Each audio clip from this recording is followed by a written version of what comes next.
পৃথিবীর সবথেকে বড় ম্যানগ্রোভ অরণ্য এই সুন্দরবন।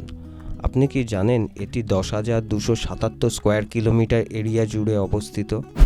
আমাদের প্রতিবেশী দেশ বাংলাদেশের সাথে এর সীমানা ভাগ করা হয়।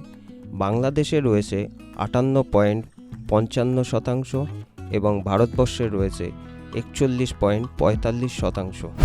সুন্দরবনে দেখার এবং জানার অনেক কিছু আছে, এবং যদি কম খরচে এটি দেখতে চান তাহলে চলে আসতে পারেন ঝড়খালি।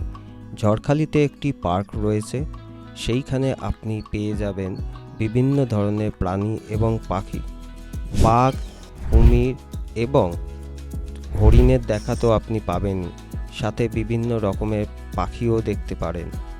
আর আপনি যদি ওয়াইল্ড লাইফ ফটোগ্রাফার হন তাহলে আপনার কাছে রয়েছে সুবর্ণ সুযোগ বিভিন্ন ধরনের পাখি দেখার, এবং এর জন্য আপনাকে নৌকায়ও উঠতে হবে না।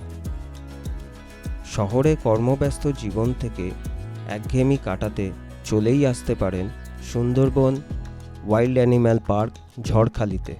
চাইলে আপনি একদিনেও ঘুরে যেতে পারেন অথবা দুদিন, সেই ব্যবস্থাও এখানে আছে। কিভাবে আসবেন সেটা বলি। শিয়ালদা দক্ষিণ শাখা থেকে ক্যানিং ট্রেন ধরে ক্যানিং স্টেশনে চলে আসুন।